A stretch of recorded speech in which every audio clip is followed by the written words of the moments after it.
Former Israeli ambassador to the United States, Dr. Michael Oren, joins us. Thank you very much, Michael, as always.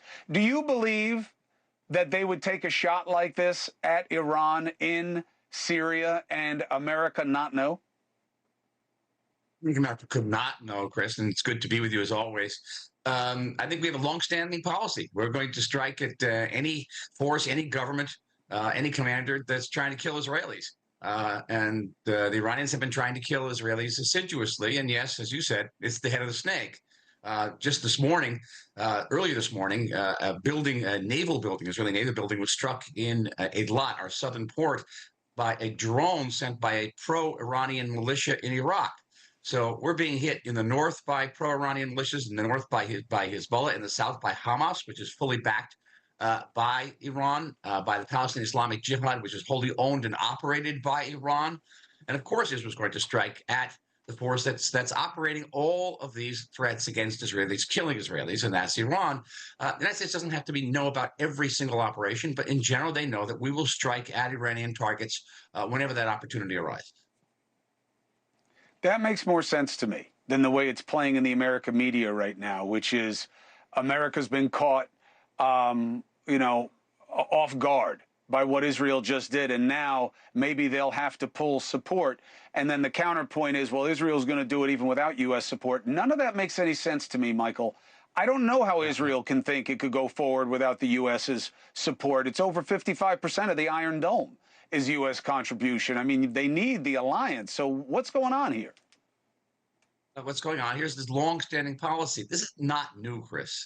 We've been involved in standing up to Iran for many, many years now, including the times when I was in government. And there was no Iranian target that was sort of, out of bounds, as long as Iran, its regime was openly declaring its objective of wiping Israel off the map. Iran is not a threat to Israel. Iran is an existential threat to Israel. The United States probably never in its history faced an existential threat, a country that says it's going to wipe it off the map. Maybe Khrushchev in the early 1960s says such a thing about the United States, but Israel faces that threat, and of course we have a right to defend ourselves.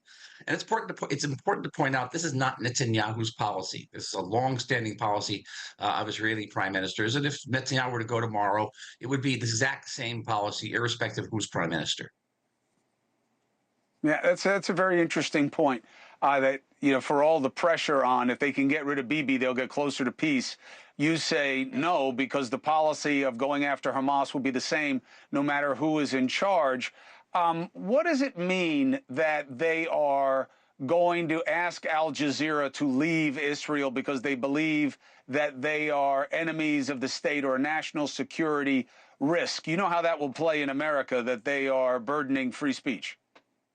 I know that, and it's a very problematic piece of legislation. Listen, I'm not in the government now, and I probably wouldn't vote for such a piece of legislation. I also understand those people who look at Al Jazeera and say this is not really a news organization; this is a propaganda organization, and it is promoting false narratives. The most recent one is that Al Jazeera was promoting that Israeli soldiers are guilty of mass sexual assaults against Palestinian women. That type of misinformation, which is highly damaging to Israel's security. So I understand the impetus. I think that it's a problematic precedent for a country which does respect the right of free speech, including international news organizations that can be very, very critical of the state of Israel, as long as not promoting blatantly flagrantly false narratives, which Al Jazeera, by the way, retracted that accusation of mass sexual assault, retracted with like a one-line retraction, not even an apology. But meanwhile, former Israeli officer general was hauled into the State Department, and the accusation was made to him. So this accusation had reverberations that went all the way to the State Department and actually caused material diplomatic harm to the state of Israel. Again, if I were in Knesset, I probably wouldn't vote for this. It's a very problematic precedent.